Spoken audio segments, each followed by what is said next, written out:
Russian President Vladimir Putin said Monday that separatist militias that control parts of eastern Ukraine should treat those regions as independent countries, saying he wants to redraw borders in Europe in the most significant way in decades and hinting that he would deploy Russian forces to make that happen.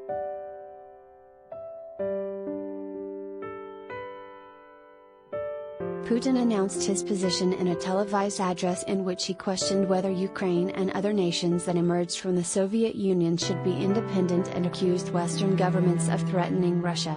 He later ordered Russian troops to the Ukrainian regions.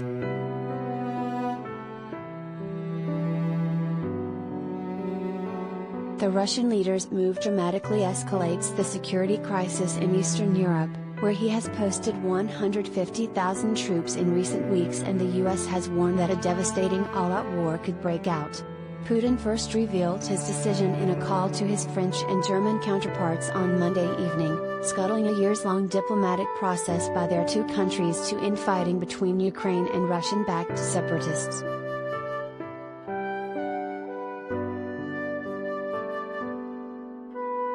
"We are not afraid of anyone," Ukrainian President Volodymyr Zelensky told the nation after Russia recognized the separatist region's independence.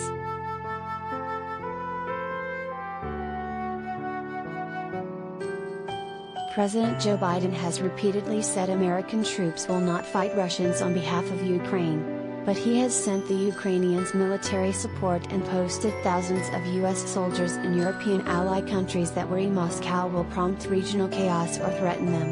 Biden met with his national security team, including the Secretaries of State and Defense, as Putin was speaking, according to a White House statement. The president also spoke with Zelensky.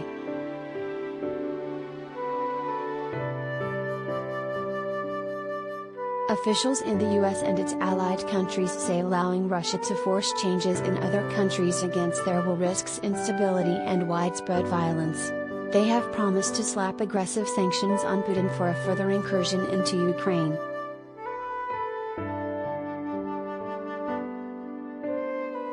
From Moscow's point of view, the Ukrainian government in Kiev has grown alarmingly close to the West since Ukrainian demonstrators toppled a Putin-linked ruler in 2014. In his speech, Putin claimed that Western officials now run the country and their Ukrainian partners are mismanaging post-Soviet institutions down to the postal service and trying to quash their people's historic ties to Russia.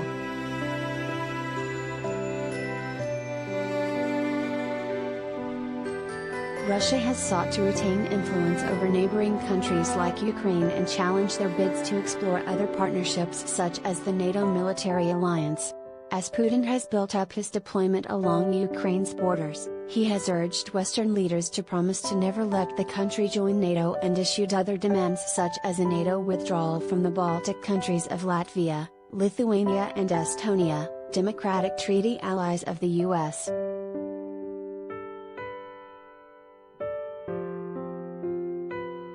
Biden, French President Emmanuel Macron and German Chancellor Olaf Scholz have tried to negotiate with a Russian counterpart by hinting that they do not see Ukraine as a candidate for NATO membership and offering to recognize Russia's stature and interests.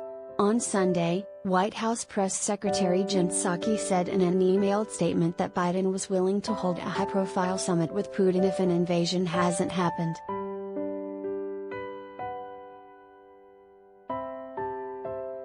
"We are always ready for diplomacy," Psaki said. "We are also ready to impose swift and severe consequences should Russia instead choose war. And currently, Russia appears to be continuing preparations for a full-scale assault on Ukraine very soon."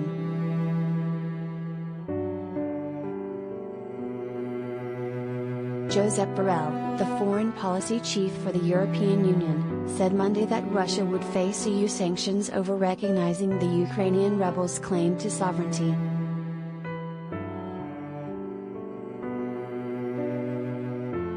Analysts are now watching how far Russia will go to support the independence of the Ukrainian separatists, whether Putin tells Russian troops to fight the Western-backed Ukrainian military and whether the conflict expands beyond the borders of the breakaway Ukrainian regions, which are collectively known as the Donbas.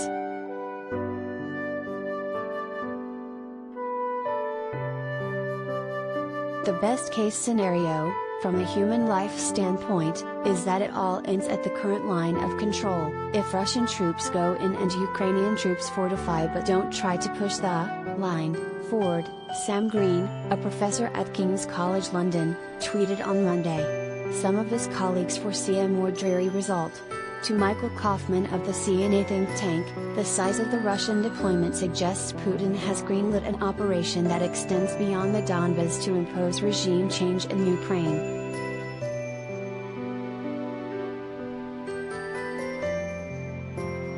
For the Biden administration and its partners, the coming days will involve complex diplomacy and likely pressure on Moscow, though officials and experts have struggled to craft an effective strategy given Putin's focus on the matter and frequently shifting narrative of the crisis.